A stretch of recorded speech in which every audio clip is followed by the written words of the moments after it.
Hey, how you doing, Neil? Very good, thank you. How are you? Yeah, wonderful. Yeah, very good. Definitely. Yes. I'm bursting to go.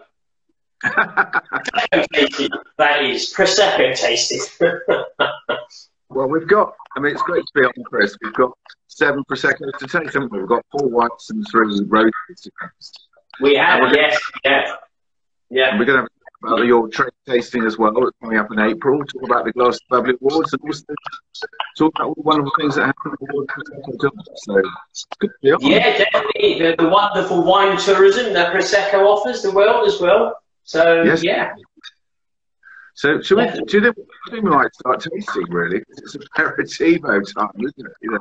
I'm not going to say no to that. So here comes the first couple. So Okay. here from Hello, Oliver. How are you doing? Fine, thank you. I twisted his arm to join us.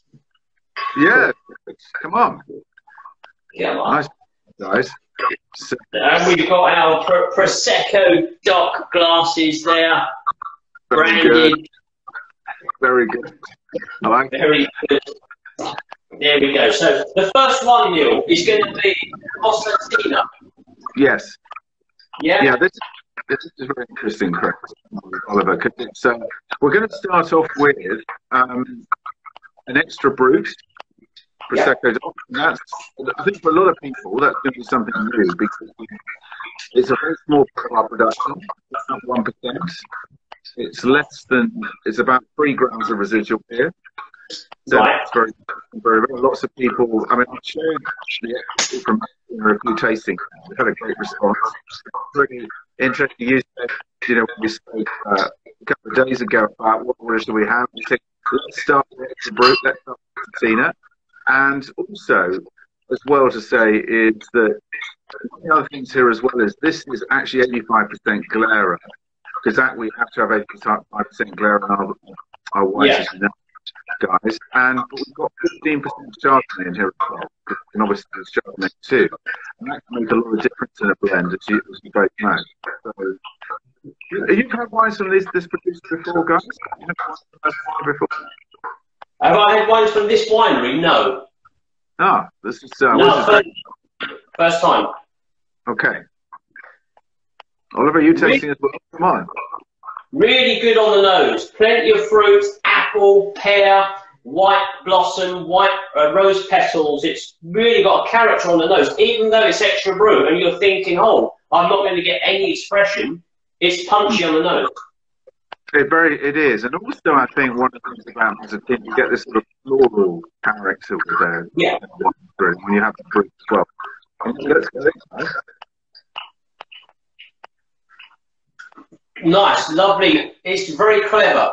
It's got the wonderful fruit flavours, but they're dry. So they kind of tempt you in, but then it's toned right down with dryness, but the length is really good. It's got kind of a saline, mineral, kind of mouth refreshing feel to it all the way through. So really nice wine. Silky edge as well. Yeah, it's an excellent wine. Oliver, what do you think? I agree with what my dad says. It's got also pears and apples. It's a lovely one. Yeah. It's great to hear great with your dad.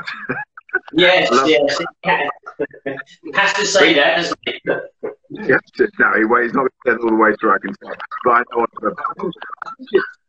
It's really interesting talking about in terms of the fruit profiles there, guys. And I really think this is a fun piece of winemaking. It is really, really classy, very elegant. Well, as you said, Chris, it's got the fruit character for sure, and the acidity, obviously.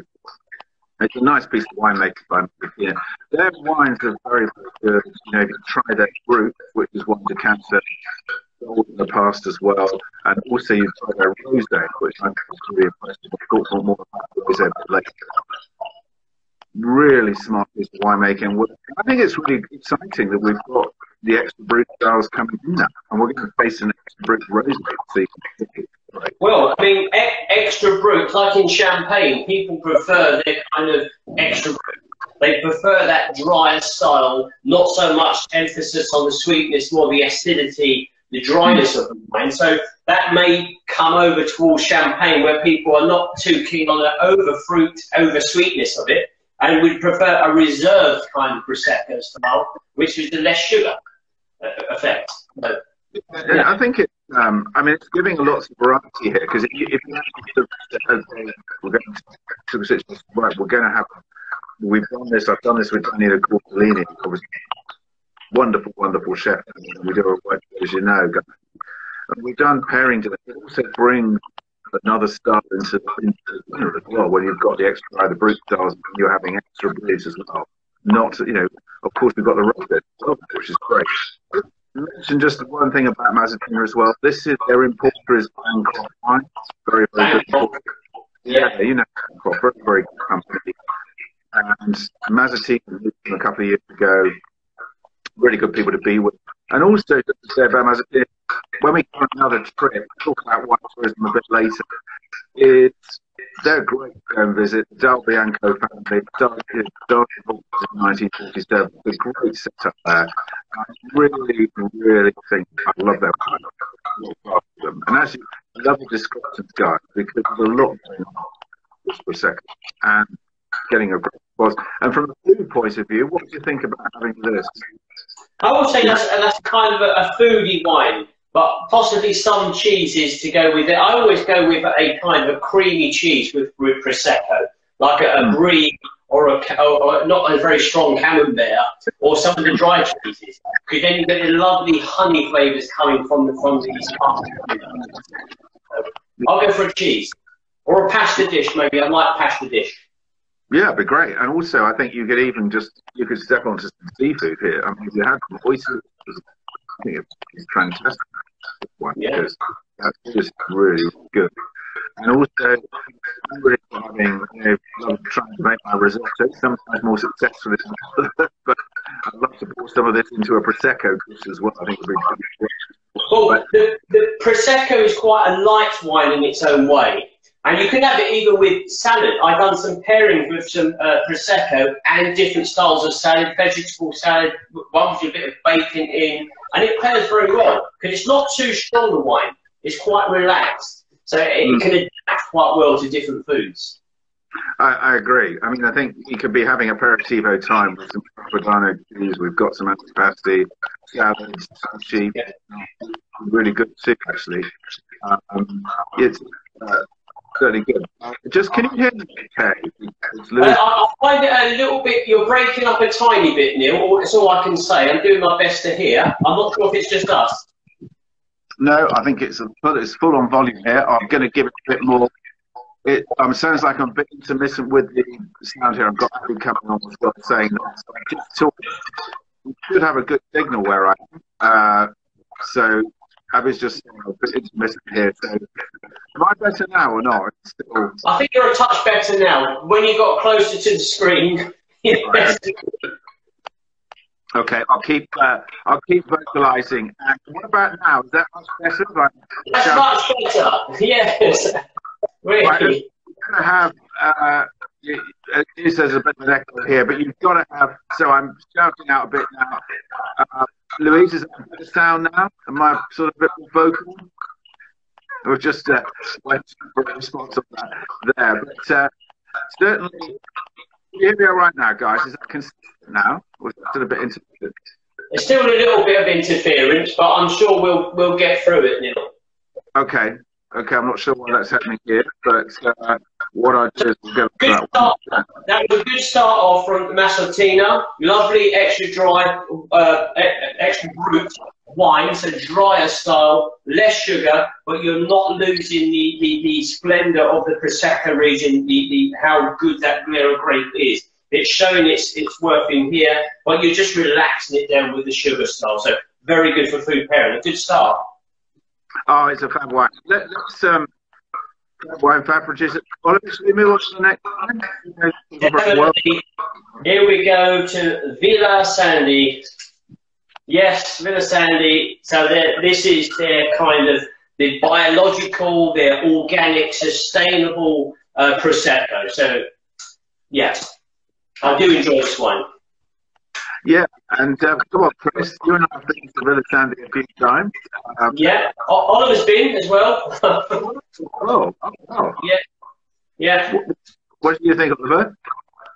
It was absolutely amazing. Thank you very much to Villa Sandy for bringing me over for the WSET weekend that we did there. The region is phenomenal. The Villa Sandy winery and the cellars, it was all amazing. Oh, wow, that's a great sound, Chris. It is amazing there. I mean, wonderful family, the Mauricio Poligato family. They're great. They're very successful. They're very successful, but yet they're so charming. And they're very, how can you say, they're accommodating of everybody. They know how to speak to people. As I say, they're very successful, but you just feel that when you go there, you're part of their family. They have that wonderful expertise. They've passed on to their children that now work in the business on how to make people feel like they're part of a family. Very clever way, a very sincere way, but very clever. I agree with that 100%. I mean, they're in terms of organic, aren't they? Their wines are super fresh, and also say about they've got their wonderful B&B on there. Look, Sandy. Yeah. I've been at the B&B is a lovely location where you get up in the morning and you have breakfast out on the terrace, and you've got the lovely mountains in the background full of vines. It's one of the most wonderful feelings ever for me. But their wines are superb. But Villa Sandy are very much active in the, as we know, the sustainability side of things, giving back to nature what nature gives to them. They won the Glass of Bubbly 2019-2020 Sustainability Trophy that we put on with Slow Food. So they won that trophy. But they're very proud of that as well. So here's a good example of what sustainable growing of grapes gives us with this wine. Yeah, come on. So it's green character, isn't it? No, it's very green. It's very a touch of herbs, freshly cut grass, green. Yeah, I agree. Actually, there's also some of the Prosecco's you get is that sort of green apples coming across. You've really got with the Sandy wine, the actual fact. Very different by the way that the nose aroma in terms of the Mazzotina here. All of that green is coming through. But there's always a bit of floral, citrus character walking through the wines too. It's really good, the flavour. So we've gone from the extra brut now to the brut. So the sugar level goes up, and then the wine really opens up in your mouth here. You get a burst of zesty fruits. It's really good. You lose no quality when you do the organic route or you do the sustainable route. The qualities are still there. Very much so. And I think it's important to say for everybody as well that, you know, what you've got here is, I agree, I love the finish. It's always the Villa Sandy wine, and that's really coming across here. The finish is lovely, creamy as well. Again, you've got that touch of acidity, but it's always that freshness of the wine too, and the length of finish is really, really good. What do you think? The winemaker Stefano, isn't it? The winemaker Stefano. He has a beautiful consistency on all of his wines. You know it's Villa Sandy purely by the creaminess of the texture of the wine and the way that the bubbles form around the rim of the glass where it touches the glass. It has an identity, which is very important with some people because they fall in love with the identity of the winery and they like to have consistency. So with the Villa Sandy, they do have a wonderful, a wonderful story with Prosecco. You know, they've got a long history, and they produce a lot of bottles, but they don't lack on the quality. The quality is still there. Yeah, and I agree. And Oliver, when you visit Villa Sandy, you know, you've seen the whole villa, how beautiful it is there. I mean, it's huge, really. Wonderful there, and actually then getting down the cellars as well is also great. And just a really great experience of it. Didn't catch that last video. Yeah, I said it's a really lovely experience with Villa Sandy, just visiting, having the whole piece there as well. And I'm always so impressed whenever I visit that. Well, they're open to the Villa Sandy, are open to the industry. They're always working with the industry. They're working with sommeliers. They're working with buyers. But they're also open to the public, so you can book in to experience the journey of Villa Sandy. And they have the most wonderful villa there, obviously, that you can visit as well. So that's open for people to, you know, upon booking, they can go and view that. And they've got lovely vineyards. And again, when you're at the vineyards, you always see their sustainability practices, whether that's a little insect tower somewhere. They've always got things going on in the background. But it's a highly credited Prosecco producer, definitely. Oh, thank you very much. Usually, I think they're still involved with the Prosecco bike ride as well, which takes place in October. Where you, I think it's about a 100-kilometre ride in Prosecco. Yeah. Obviously, you stop on a fairly regular basis to have a lovely glass of Prosecco, rather than making some of the so that's good as well. Chris, is the signal okay now? Can you hear me all right? It's okay-ish. You come and go a little bit, but when you're closer, you're better. Okay, I'll get better. Let's do a few changes here. I think there's a bit of a problem on my end with the signal. Let's get a bit better. See if we can. What about now? Is that coming through a bit better? At the moment, it's okay. Yeah, it's okay at the moment, my friend. Yeah. Okay, all right. We'll just start. I don't know what's going on with the office here. Anyway, let's keep rolling. But I think gone down to the fridge, and he's coming back upstairs with the next 2 wines. So we've got 2 more coming up. Yes, and just actually to say as well, Chris, just in terms of Villa Sandy, where you can buy Villa Sandy. I mean, Bella Vita UK is very, very good. Good online business there, which lists a lot of Villa Sandy wines. And actually, let's just have a mention as well, because they have the brother brand La Gioiosa, which lots of people will talk about in lots of the retailers like Waitrose, Majestic, Morrison's. You can certainly find the wines there, that very distinctive yellow label for their Prosecco DOC there. Certainly see that around. And they do have their Villa Sandy Rosé as well, which you can get in things like Selfridges and Vita, for example. Yeah. Very good. So obviously, let's do the next one. I've got the Rouget here. So we've got the Brut Rouget, which we've got a lovely label here. Yeah, it's a super label, super produced. And yeah, beautiful. Yes, it is. I mean, the interesting thing about Le Rouget, guys, is that you have really good family business here. Stanbro family. Also, we have a very good importer here with Beveridge Boys in the UK. Oh, Beveridge Boys, yeah. You know Jatin from Beveridge Boys. He first started importing the wine in the early part of 2021. I think the first ship arrived in February last year. Done really, really well with the wines. And he's done very well with the Rosé as well. It's got a lot of coverage. Yeah, the Rosé is very good. We've not got that here. But the Rosé is really enjoyable. That Pinot Noir coming through wonderfully well in their Rosé. I'm very impressed with the Rosé. I'm looking forward to tasting the Rosés in a bit with you. Yeah, and this is 100% Glera. Ugo has just joined us from actually Le Rouget as well. So big thumbs up to you. Good to have you on, my friend. Always good to see you. You've got a lot of hard work, and you are responsible for the fact that we have these wonderful wines here now in the UK, and with a really good importer, the Beveridge Boys as well. Well done. Tell me what you're getting here, guys. This is a fascinating. On the nose, I've got like yellow floral notes. I've got citrus coming out of you. I've got zesty apple flesh as well on the nose. Hmm. What about you, Oliver? What are you picking up here? Because this is a wine that's really good. I like the intensity on this wine. It smells very ripe and fresh. Very ripe and fresh. Nice. Very nice, yeah. Mm.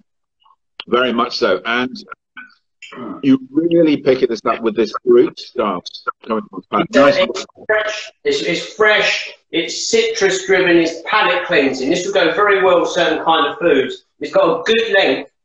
As the length continues, it takes kind of a silky texture. It tones down, so you're left with a nice floral kind of citrus a sensation on your tongue. I see this being very good with it cuts through some greasy foods a little bit, this will do. It's not too highly acidic, it's medium plus, but it's going to cut through some kind of creamy sauces or some fatty bits of food. So maybe like with salami or French sausage salt, it'll be able to cut through nicely. Pasta dish, creamy pasta dish, I can see this going with. Yeah, definitely. And this one has always got really good finish, nice weight to it. And this, in terms of order as well, what we're doing the white, so this is really nice wine to follow in terms of running order. The other thing just to say as well is, our second fermentation for the wine is 30 days. So what they do at La Rougi is they do their fermentation for 30 days, and then they leave the wine resting on the lees for 60 days. And this is just again, all these nuances that we have going on here.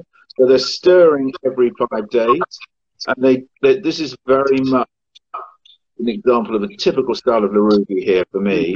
Also, the thing to say is that in terms of our 9 provinces, it is delicious, actually. It's a gorgeous one. And but also with Belluno, which is a cooler area within our Prosecco land, up there they like to have about 20% of the fruit coming from there because it gives you that really good acidity as well. That's something they really like to focus on. I think they do a really good job here.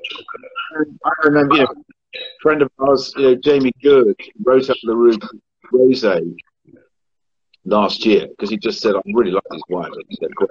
Can put that in the press. So great to have them in the UK, isn't it? Really, the wines are really doing well. I think they're very good. I like the branding as well. I think that's an important shout out for branding. So it's quite you feel like you're getting value for money when you're buying the bottle, and that's always important for me. But the flavour is different. It's not the standard prosecco with pears and apples. It's quite clever, and I think it's very good food, a very good sparkling wine, a prosecco to go with certain kinds of foods. That's a gastronomic prosecco for me. Yeah, well, actually, Chris, that's really interesting because certainly when I've shown this wine before, I've had a really good response from sommeliers. Said we really like. Actually, this applies to their rosé as well, just in terms of pairing opportunity there. And also, well, it just tells everybody what's happening. The different stories that happen with our wine, which is really great in our producer. So that is fantastic. Just before we taste the next wine, just tell everybody, you mentioned about the Glass of Bubbly Awards. So, you'll be having the competition again this year, obviously. How does it all work, and how do producers enter? So, well, it's going to be the 6th year that we've been doing this, and I cannot believe it, already 6 years. So, the way that we go about our awards is quite different, and sometimes different's a good thing, because the way that we award our wines is based on what consumers would understand wines. So most consumers would not understand maybe what a Premier Cru is compared to a Grand Cru or Blanc de Blanc with a Pinot Noir. What we do is we do the taste classifications. So we may have oaky toasty, we may have fruity, floral, we may have herbal. That's what we go for. Any wine in any region can win that trophy. And that's the beauty of our water. Sometimes we get such strange results, but the wines are very good.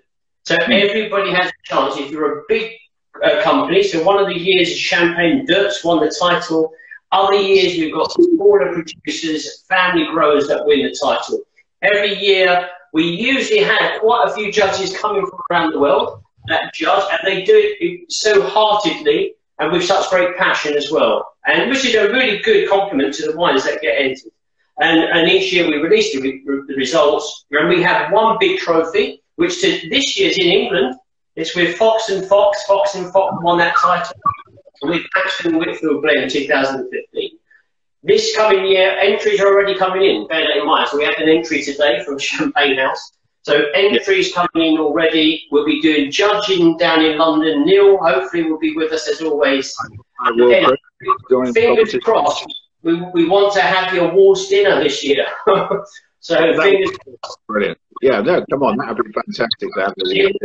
Thanks to Neil, you're always there with us, and you lead the table so well. But we've got such a mixture of people, and we've got such lovely people, diverse people. Diversity is what we get with our judging.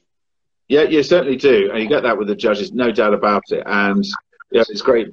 The range of judges you actually have is fabulous. It's a really good camaraderie there, of course. Yeah. Also, the range of producers you have entering the Glass of Bubbly competition, and we get a lot of Prosecco DOC producers entering. We're going to be getting more, so that's really good as well. But the spread and diversity, as you say, is really, really impressive. And it, you know, when you're doing a blind tasting, it's really, really good because you just have no idea. You have no idea. You have no idea exactly. Yeah.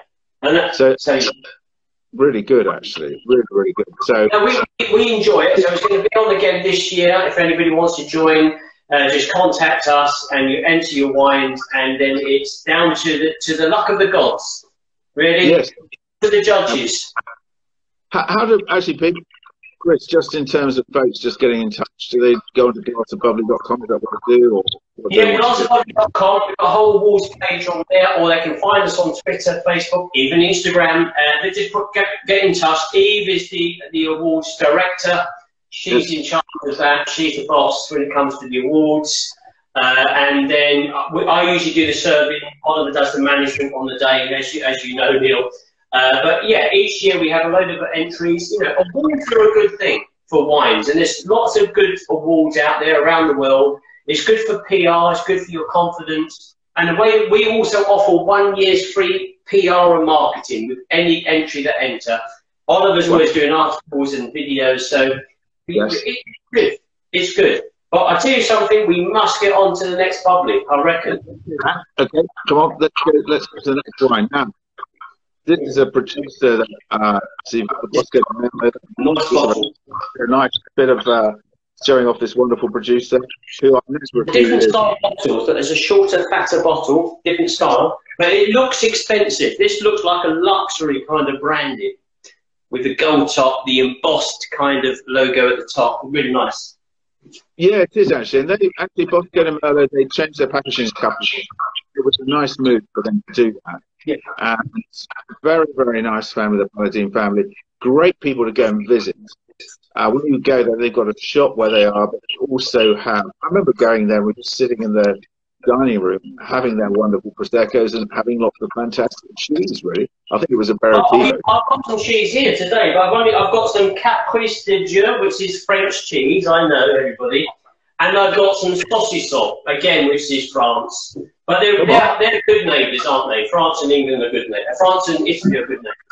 Yeah, I mean, that's great, Chris. I mean, get stuck in, because it is Aperitivo time. Come on. You know, I've got, you certainly want to enjoy it like that. Here, this wine also is interesting because I think they've really, in terms of style, this is a brut style again, in actual fact. But with Viera, they also. If you look here, also 2020, this one. Yes. Now that's the very interesting point about that, because just to explain, Melissa Marto, when we come on to talk about the rosés, Melissa Marto must be on every label of the rosé. The whites, it's up to the producer. So what we're talking about with Melissa Marto is vintage. So 85% of the fruit must come from 2020. So let's have a go in, guys. And always, what do you think you're picking up here? Because this is always a very delicate style of Prosecco. This is delicate, more delicate in the way it's expressing itself in my mind. I'm getting floral. I'm getting a touch of like lemon zest, a touch of apple flesh type of thing. You're kind of scratching it within now and it's spraying up. But it's quite delicate. It's not too loud. It's nice and delicate. It's a nice, elegant style. Yeah, I'm getting lovely floral blossom aromas. Yes, that's great with blossom, actually, Oliver, because I think this is really. It's a really style. I really like this wine. Well, the aromas are good, but the flavours are even better. So you're thinking you're going to get something quite subtle with the aromas. Then it goes in the palate and it is like, boom. I think we can't go across that way, but this is a high level. This tastes like a high level Prosecco to me.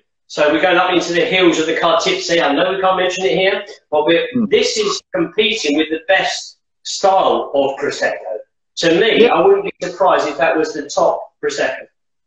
Very, very small.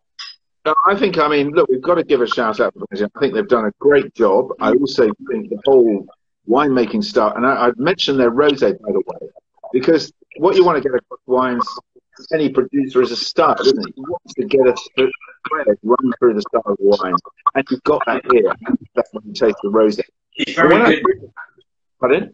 This is really good quality. You know, they're all good. Don't take me wrong. They're all good wines. I know that this is a few steps above. Now, is that because it's a Millesimato? Is that, I don't know, the 85%, the year grape? There's something special about this, a little bit extra. I don't know. I think it's just it's their style, Chris, and I think there's a real creaminess on this one. When I featured this wine previously in other tastings, we always get rave reviews for this one. But people like the elegance, they like the delicate style, and they like the finish. And it's a really good piece of winemaking here.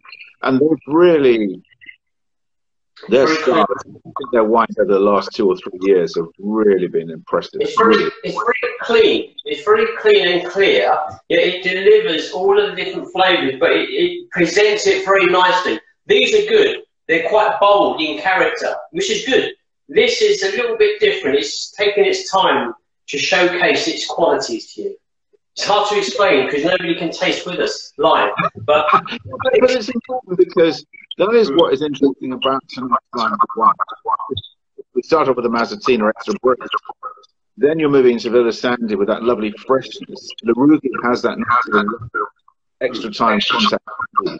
But here, what you will have is 30 days second fermentation. There's that lovely freshness and that elegant style there. But they're all really, really good wines. It's a great showcase of what's happening in our world as well, in terms of Prosecco. Well to say is, obviously we have lots of extra dry styles, which is about 2/3, about 25% is brut. And as I said earlier, extra brut is a tiny amount, and dry as a style. So extra dry, a lot of people, their first Prosecco they would have, Prosecco.1 they would be an extra dry style. Yeah, this is brut style, isn't it, this one? Yeah, but it's, there's lots. I always say to people, think about the producer, you know, don't get too hung up on whether it's brut or extra dry, just enjoy the wine itself. But yeah, it's great variety across the board. I agree. A lot of times the extra dry, the extra brut, or the brut on the label can sometimes confuse you. It doesn't always mean it's going to be very sweet or very dry. Sometimes they've worked very well with the grape to deliver a wonderful fruit flavour. So you're still getting sweetness, but they're not having to use any added sugar to get that sweetness. So it's very clever winemaking. Or the winemaker understands his terroir very well. He understands his vines. He understands the terroir. So it's clever. It's really, the world of wine is very interesting. It's so varied. And it is, you spend your lifetime, just in Prosecco, and you still got more to learn. Well, I mean, we've got so much going on. And I think it's also, Oliver and Chris, it's also with organic as well. We're getting many more producers now, also showing they may be producing organic wine, but also they've got certification. And it's the same with vegan wines. I see a lot of people coming through. Very, very important to see all that development coming through as well. So we've had 4 really good whites there. We're going to try some rosé now. So what have we got next, Neil? Tell me the name of the next one, Neil. Yes, I will. So this is Antonio Fachin. So Antonio Fachin is a family business that's been going for a long time and lots of generations involved here. Now, this is a really interesting in terms of rosé. You will notice, by the way, that we have on the back label there, Millesimato. Yes. To have Millesimato of Prosecco.roses, that's part of our law there. But also, as well, which is very interesting with this wine as well, is the fact this is an extra brut style of Prosecco rosé. So that must be very small production with extra brut. Very small production. Yes. So again, you're probably looking at around 1 or 2% here. So Yeah, and it's. I think in terms of Prosecco Rosé, it's quite a recent thing. That's the thing to remember as well. The first wine didn't arrive into the UK until November 2020, so very much in the Christmas period. And then we had lockdown. I think in terms of them coming into hospitality, it wasn't really until July last year that started really kicking in. There's loads of opportunity there. Interesting here with Antonio Fakin, because we have to use at least 15% Pinot Noir is the maximum. The minimum must be 10% Pinot Noir. So, and the rest of the blend will be Glera. So it depends on the producer. They have the choice on that. It must be 10 up to 15 maximum. So Antonio Fakin, this is actually 87% Glera, 13% Pinot Noir. And interesting colour here as well, because I spent one Monday morning tasting 35 different Prosecco DOC Melissamato roses. When did you do that? And why didn't I get an invite? Well, I know, Chris. I'm really sorry, Oliver. I'm really sorry.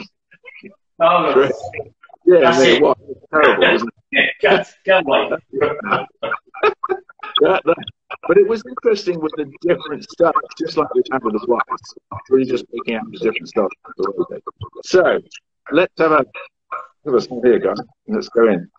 So, this is Antonio Fakin.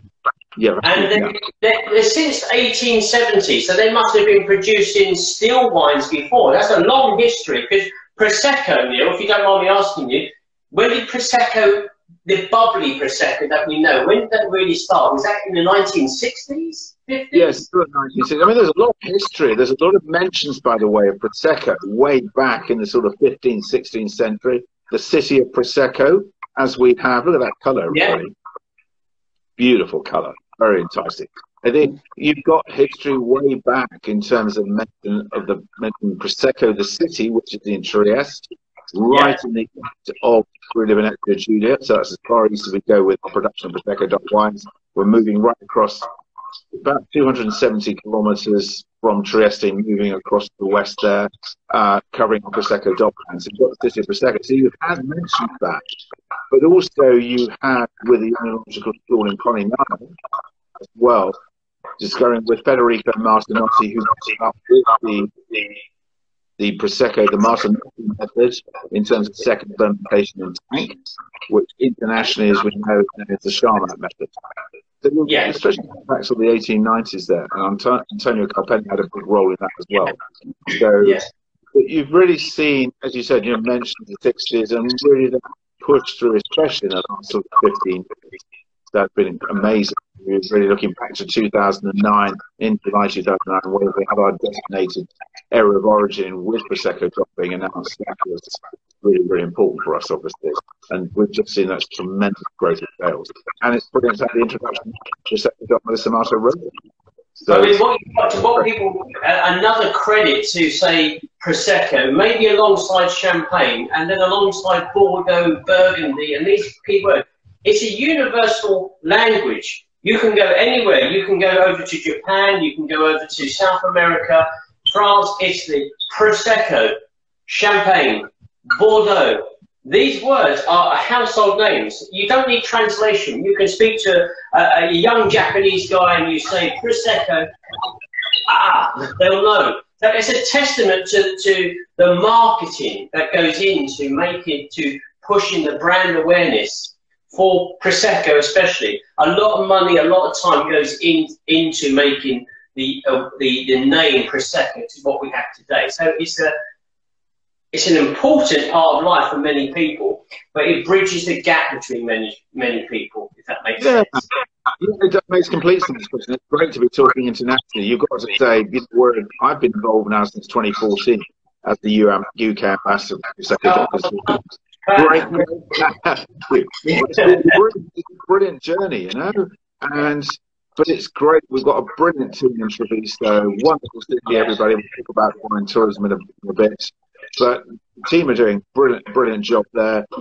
Here supporting the UK market. We're coming up with new pieces as well. Working with Glass Above, we're doing a lot of good stuff. You are always busy with Prosecco. If anybody mentions Prosecco here, they see you. So you know, your Prosecco's you. So, Well, it's great. It's great to experience around virtually. We did some great gigs, you know, virtually, but also around the UK we're presenting. And the other thing to say is internationally, the US is doing really, really well. We're the biggest market, second market, the US, which is really good. Third market, Germany. Interestingly, the third market is France. But you talked about Japan, and Japan is really engaged with Prosecco, and we're seeing really good development of sales there as well. So there's lots to do. But as a style as well, it's great on its own, but it does make fantastic cocktails. And that's something we need to go in terms of the whites. Oliver, you're really into making the cocktails.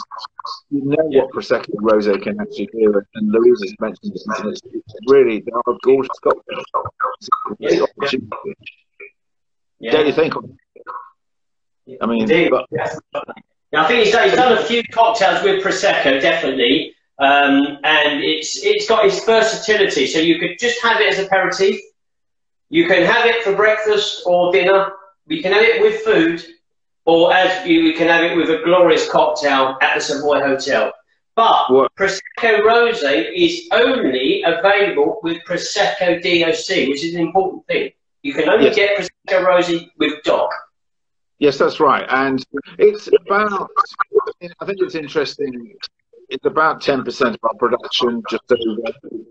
So one of the things also to mention is we've got our two regions, Veneto and Friuli Venezia Giulia. They're across both regions. Veneto produces about 75% of our wines. Friuli Venezia Giulia is producing some fantastic Prosecco DOC wines, both rosé and white as well. There are some brilliant producers out there like Piero Mastercosta, Antonelli, for example. And I'm really keen on Robin Ordinelli for producing in Friuli Venezia Giulia for producing really, really good Prosecco DOC wine. But it's really exciting. But I think, you know, a lot of people are trying Prosecco DOC Rosé, but there are more people to taste it on its own with food in cocktails. And you want to see more and more bars doing a feature on cocktail with Prosecco DOC Rosé. It'd be great. But also, when you walk into a bar or restaurant, people saying, we have Prosecco, come on, we need to have more than that. Just telling people what producers they have, and saying, you know, we've got a white, we've got this particular style, we've got a rosé. So there's a lot to go for. It's great. When I first tasted rosé Prosecco, we need to get on and give this taste up. When I first tasted the Prosecco rosé, the combination with the Pinot Noir, Pinot Nero grape, and the Glera, that's wonderful. That's a magical combination, and we're going to experience it now with the Antonio Fachin. Yes, that's great stuff. There we go. So the problem is I've been smelling this for the last 5 minutes. I want to taste it. You get all of the strawberry, the green fruit, strawberries, apple kind of aromas coming through, and it's powerful punch. And this is what? This is the extra brut as well. So lovely brown strawberries and pink floral, pink blossom as well. Yeah, pink blossom, pink floral. Yes, very much so. Yeah, I agree with you on that as well, because some of the wines you get cherries, and this is really about strawberries, you know, really it's up. Have a taste of this, because it's got great balance. Lovely. It's red raspberry, isn't it? Red raspberry. Yeah. Lovely weight of fruit, nice freshness, but also that acidity coming through as well is really, really attractive here. It's very delicate. It's very elegant in its style. I can just see enjoying this on a balcony somewhere with a nice bit of hot sun coming down, nicely chilled in a nice bucket, and you're pouring it out. It's very refreshing, palate cleansing, refreshing. Before having a nice dinner, and you've got your friends coming round, open a bottle of this and see their expression. They're going to love this wine. Definitely. Absolutely, guys. I think they're doing a great job. This is what's really exciting, because we've had brilliant coverage in terms of Prosecco DOC Rosés, and it's bringing lots of new people into Prosecco as well. And we know how much in the UK people love rosé all the year round. They do, yeah. Really, really great responses from producers here, which is, you know, about our producers. It's really good. This is a super wine, super wine. Really good. I've never tasted it before, so I'm thankful to you, Neil, for showcasing this to me. I've done lots of Prosecco. On Vivino, I'm proud to be #1 Prosecco taster on the Vivino. But I think I've never tasted this one, dear sir, and I've never tasted that one. So I'm pleased I know you. Yeah, well, there you go. It all works, you know. but that, in actual fact, just one thing to say about Antonio Facchini, because great family, and I remember I was on a different Prosecco, and it was just harvest time, which is always exciting to be at harvest time. It's the best time for any producer, and they always have a lunch just at the end of the harvest. And we went along to this lunch, about 80 people there, all family cooking, all this wonderful, beautiful day, of course. And one of they very closely associated with a cancer charity, so there's a lot of supporting there, and this is what this lunch was about as well. But also to thank everybody who picked grapes during this year's harvest. I think it was 2018. But I remember as well, they said, do you want to actually just taste some Glera from tank before the start of the first fermentation? And do you know what it's like when you're tasting something as pure as that? It's brilliant, isn't it? I really remember those situations, which is lovely. It's really nice. And such a... I remember being with you when we was in Italy together, me and you. Didn't we sit down and there was a really long table? And we had that kind of lunch, didn't we? Do you remember? I don't know where it was. It was in the DOC region. But we had this long table, about 100 people, Prosecco and food, lovely hot sun, lovely winemakers and family. Incredible memories. Yeah, it was brilliant. And that's what I love. It's so great. Everybody just gets you involved in different ways, don't they? And everybody was having a lovely day, and it was just beautiful, really. It's a beautiful region of Italy. I mean, the Prosecco DOC region is quite expansive. But if we're going over to, it's very easy to get over to Venice. So from you to Venice, I think it's a 2-hour flight or something to that effect.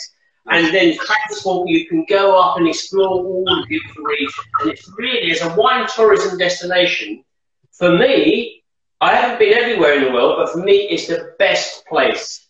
Prosecco is the best place for wine tourism. It's incredible. If I could have a second house, I'd live in Prosecco. Yeah. It's been very, I know you would love to spend certainly, well, a lot of my time each year in Prosecco around. I know it is beautiful, and I think, it's still surprising that, we're getting back to travel and everything else is happening again. But everyone take the opportunity to get out there to Venice, Treviso, Little Venice as they call it, which is where I always end up staying. But heading out into the hills as well, as you say, about Villa Sandy, you can register for tours, you can do all that, you can organise a drive for the day and have a great time.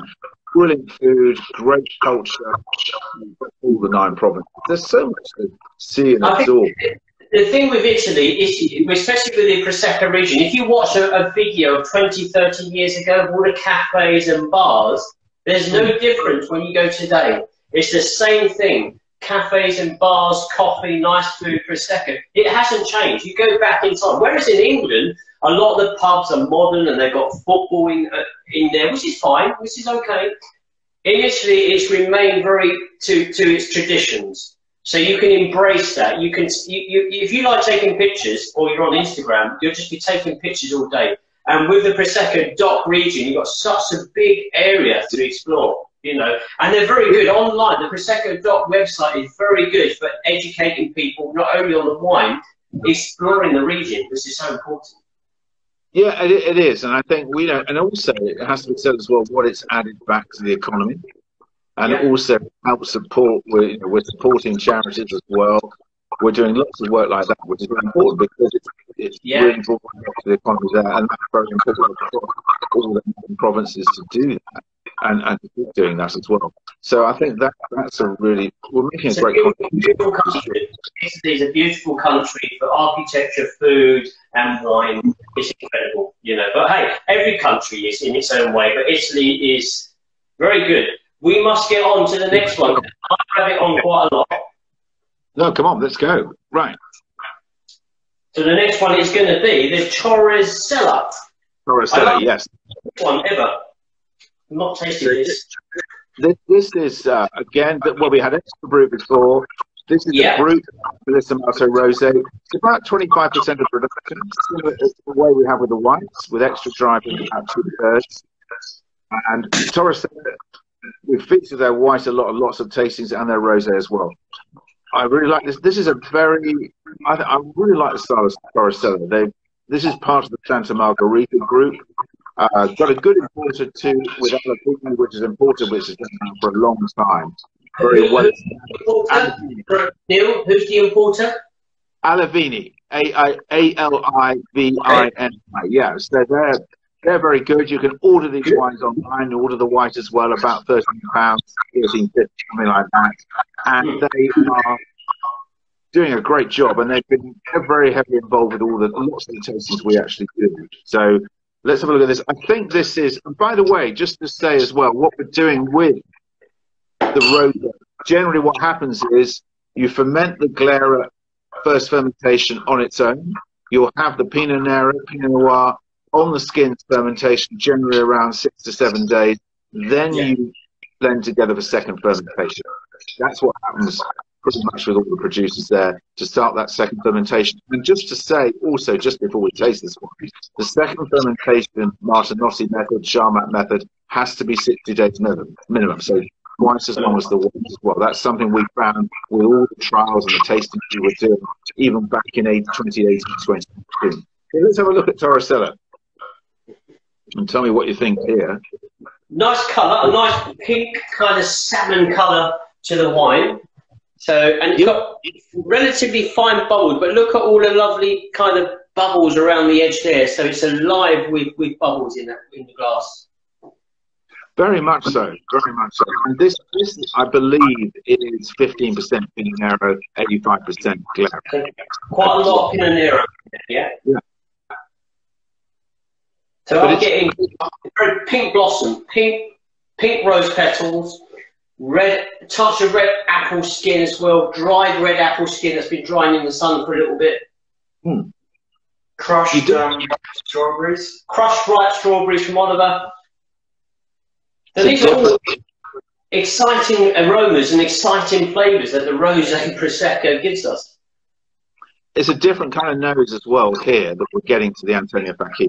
It's just a different elements here. We're really, really attractive style for me.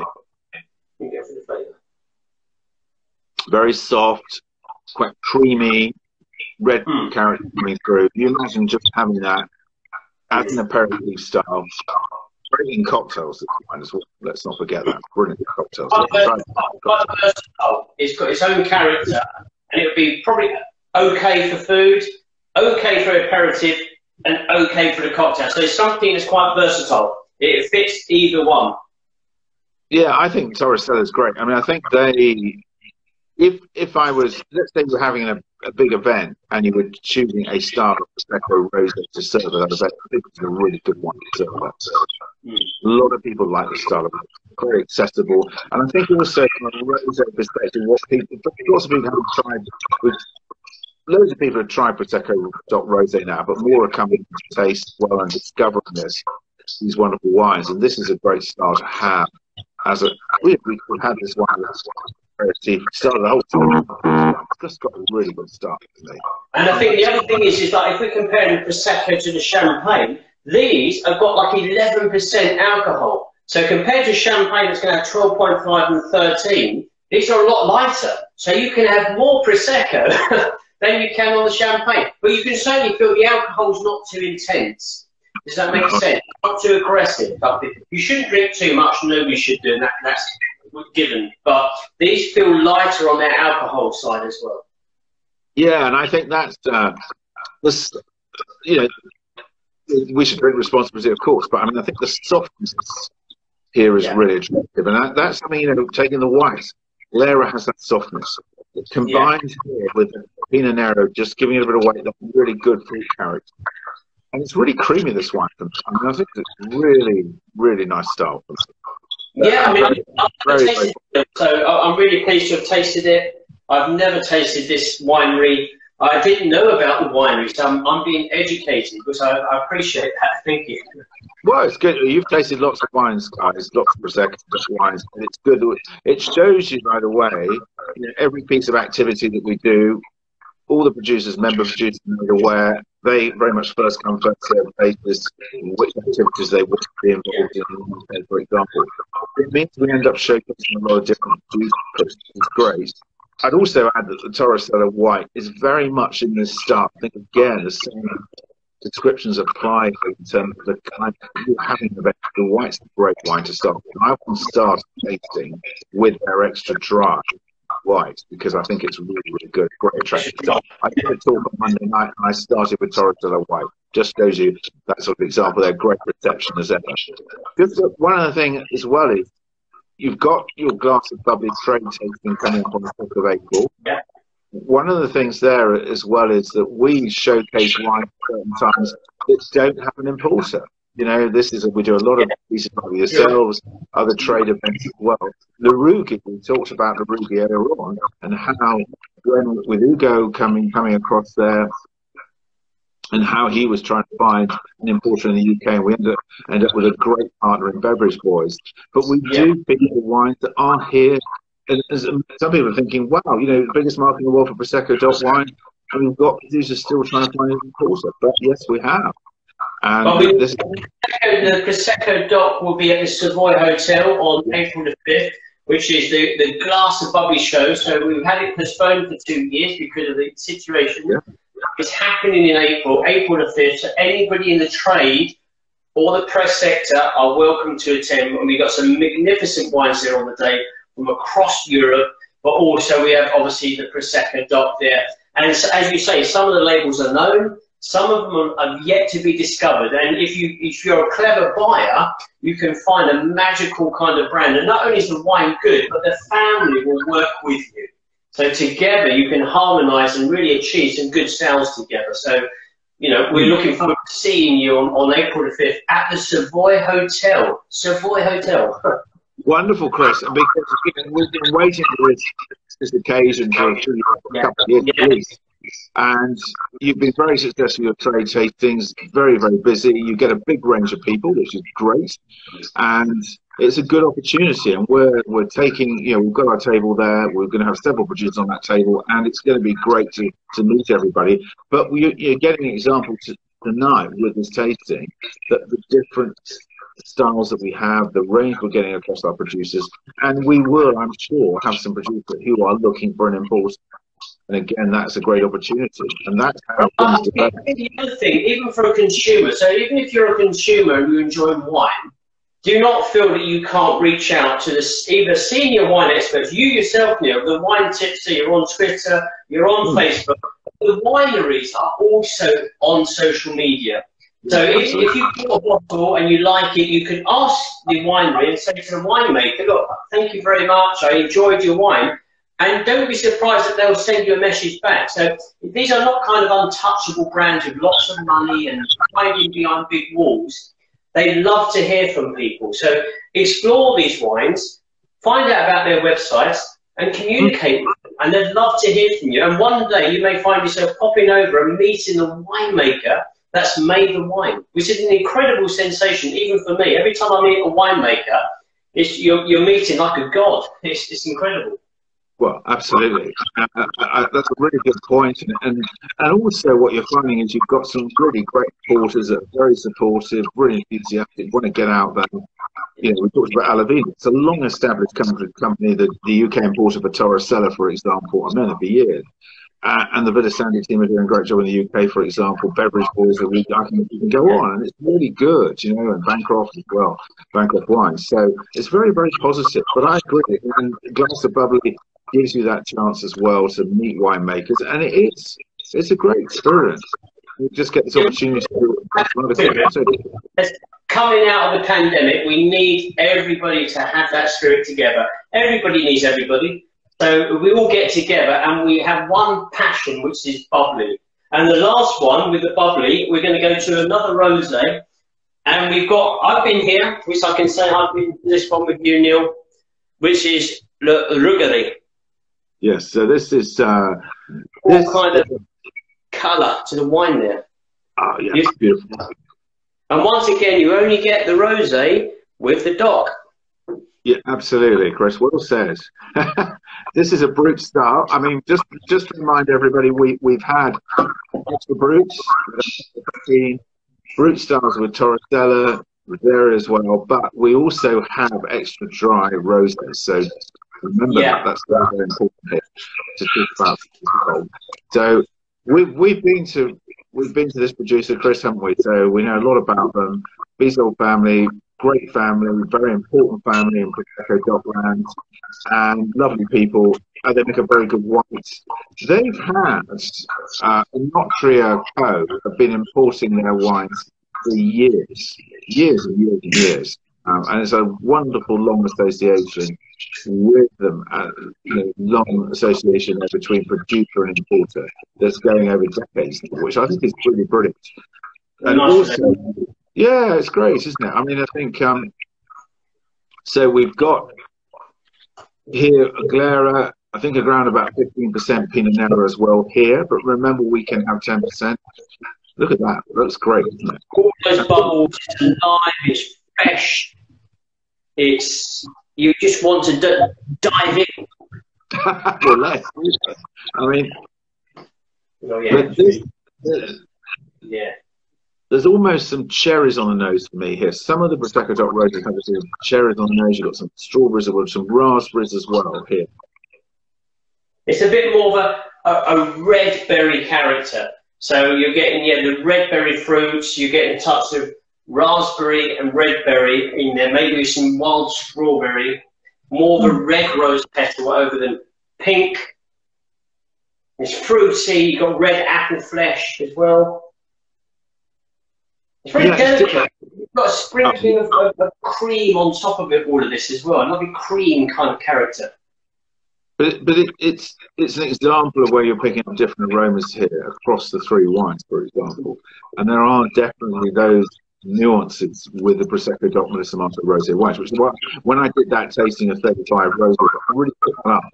And I really thought about different occasions for the wines as well. And Ruggiero, we know, make a fantastic wine. They've got a brilliant reputation for them they produce. So let's have a taste. The nose is good, but let's get a taste. And it's very... Yeah, it's very fresh. Yes. Yeah. It's very fresh. It's very bubbly initially in the palate. Very palate cleansing. I've got kind of a touch of an orange feel, a bit of orange blossom in there as well, I must say. But raspberry, red berries, definitely. Kind of pink, red rose petal kind of character. Very delicate. The way that the Pinot Noir interacts with the Glera, even though you only have a small percentage of the Pinot Noir, it's got that bolder character, but it's harmonised with the Glera. Sometimes you put two wine grapes together and it'll be very clashy. This is like a good old sister and brother kind of good friend relationship here together. Wow. What do you think, Oliver? What do you think? I think it's very silky, it's very pleasant, it's very enjoyable with all the flavours which Chris said.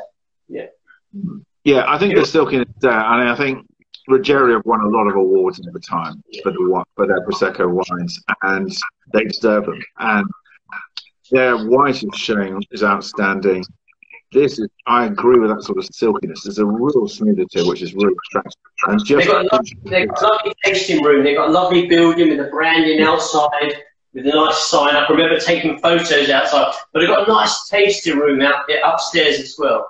So if you're a consumer, you contact them on their website and you book in, and you can have the most amazing tasting with these wineries. You can, and I think started by Justina Bezold. This is a really well-known producer. I would also say you will see this label in a lot of restaurants and bars, and also available online from the Great Wine Company. This is a very, very good online business. Shout out for them, good. Yeah, they're really good. They're always they're very, very proactive on social media. Okay, we'll have to make sure we tag those guys in then, definitely. Yeah, definitely. But look at this colour. How attractive is that? This is very, very exciting, really, with what's going on here and going forward. It's brilliant. And Chris, I was going to just say to you, just to remind everybody in terms of the trade tasting, April the 5th. Yeah. How do people register that? Presumably go to glassofcoffee.com. They have to be, forgive us, but you have to be in the trade or the press. Yes. Contact us. You either can do that via the website. So there's a form on the website. I've set up an Eventbrite page. So again, go to the Eventbrite page, fill out your name, your email, what business sector you're in. We welcome anybody that's a wine buyer, restaurant, sommelier. If you're in the press, you can also come along. If you've got a big influence on social media, we also welcome you to come along. So anybody in that, I mean, our tasting, we've had people in politics, we've had celebrities come along, which has been really fun. We go there and we think, wait a minute, aren't you from that TV show? A lot of celebrities, funny enough, have wine education. They've got the WSET or something like that. They love wine, but they don't want to shout out about it, but they like their wine. So you never know who you see at a Glass of Bubbly show, but it's a trade tasting. April the 5th at the Savoy Hotel. You'll be most welcome if you want to come along. You'll be tasting some wonderful Prosecco DOCs with Neil as well, which is an added bonus. Yeah, I'm really looking forward to the tasting, Chris. Great to be going to the Savoy as well as always. But it's interesting what you say about the range of guests you have coming to the tasting. Wholesalers as well, because that comes back to that importer and they're looking to start importing another Prosecco DOC or a first Prosecco DOC. So that's really important as well. But yeah, you get a great range of people, which I really like. It really makes it a really busy day. Your tastings and classes, it's full on, haven't they? Really. It's fun. Yeah, it's great. Really great. It's fun. Well, I tell you, what about our favourite bubbly from this lot? You may not be able to answer that question, but I must say, my favourite. I'm going to go, and I always usually go for a bit of Sandy, but today I'm going to have to pick out this chap here. I'm going to have to go for this one. I thought this really impressed me. So hats off to the team here at Bosca del Merlot Prosecco. I really enjoyed that. Thank you very, very much. What about Oliver? That's very difficult, but probably this one. I was going to go for this one. Well done. Prosecco, yeah. So, but they're all wonderful. They're all wonderful. Yeah, that's really good because, as you said, just to shout out, Bosca del Merlot, Paladin family, really great people, and they're producing a fantastic, elegant wine there. That was quality, Neil. Yeah, very, very good, very good. Pretty good. To the organic style, wonderful flavours. You do not lose any quality, so don't be afraid to pick up an organic bottle of wine. Well, and that's the thing. Let's give them all a quick shout out, actually, because I want to just go back to start the tasting, remind everybody with the Mazzottini for the extra brut. So that is 3 grams. So this is a small part of what we produce. It expresses itself wonderfully well. Even though it's got small amounts of sugar, don't worry, you're getting the Prosecco experience still. Well, and I'd also recommend trying their brut as well because it's fantastic, and their rosé, really good producer Mazzottini. Villa Sande we know, and Larugi as well, because I think there's something very good there in terms of what they're doing. You talked about the food element, guys. You like the fact that you've got that longer lees contacts as well. That's important. Try the rosé as well. That's Beverage Boys, and as well we looked at Antonio Facchini as well. Let's not forget with the roses that again extra brut, which is really great to try that. Very small, so it's very unique, this label, very unique. Yeah, and they would like to do more business in the UK, what business but they could do more here, and that's another point as well for them. And also, we finished off there with Rogero, which is a wonderful silk, as you described, Oliver, silk. And that really is, and you will see this producer around the lot. Yeah, they're doing quite well. Yes, you do see that label, definitely. Yeah. And just finally, guys, getting over to Prosecco Lounge, we've got to remind everybody what we've talked about the tourism element there, but it is really, really fantastic there. We need to encourage more people to go. The UK is the biggest market for Prosecco DOC, and I'd love to see more people travelling out to the northeast of Italy to Veneto and Friuli Venezia Giulia, and really enjoying the whole wonderful experience. I mean, Italy has, you know, some of the most wonderful wine regions, especially for sparkling wine. You've got Prosecco, you've got the Trento, you've got the Le Marche, you've got the Franciacorta. The still wines, you've got to remember, you've got Barolo from Italy. You know, you've got the Chianti. So literally, Italy is a wealth of wine. The sparkling wine, probably its biggest name is Prosecco. And it takes over a massive area. Neil knows, he's been there many times. And for wine tourism, it's splendid. You can go by car, you can go by bicycle. They've got so many routes available for people. If you're fit, you can go by bicycle, or you can do your hiking, whatever you want to do. But a lot of the wineries also have B&Bs or bed and breakfast that you can book. And you can have a private tasting with these wineries. It's a unique experience. If you've got that kind of thing that you want to strike that off the list, I've been to Italy and I've been to Prosecco. Go to the Prosecco Doc website and they make it easy for you. Yeah, yes, a great chat, Chris, and thank you. And to remind everybody as well, there's an airport in Treviso, about 10 minutes outside to Treviso. And if you like tiramisu, that's where it started, in Treviso. So tiramisu fans. Tiramisu. We did a tiramisu tasting on video just 2 days ago. Oh, wow. Oliver done it. Tiramisu. Brilliant. I love that. I'll raise a glass to that, Oliver. That's brilliant. But look, Neil, thank you very much for this tasting, Neil. These wines were amazing. Thank you to the Prosecco Doc. Contact Neil Phillips, who's the brand ambassador, who's the ambassador for Prosecco Doc in the UK. Any questions, speak to this gentleman. He was always very happy to speak to you. You'll find him always on social media, Twitter, Facebook, Instagram, Neil Phillips. Yeah, you track me down as the Wine Tipster, folks. And thank you very much, Oliver. Thank you very much, Chris. You can track him down on every kind of social media with Glass of Bubbly. And you guys are doing a lot of articles. You're putting out a lot of pieces, a lot of Prosecco pieces on the Glass of Bubbly website, which is really appreciated. We appreciate all the food pairing as well. So it's great. We've got passion for bubbles, my friend, unfortunately. We've got passion for bubbles. Great stuff. And I look forward to the trade tasting. Glass of Bubbly Awards coming as well, which is great. And thank you so much, guys. Yeah, well, thank you everybody for watching. God bless, and until the next time, enjoy the fizz. Yeah, exactly. Good. Cheers, Neil. Cheers. Thanks, guys.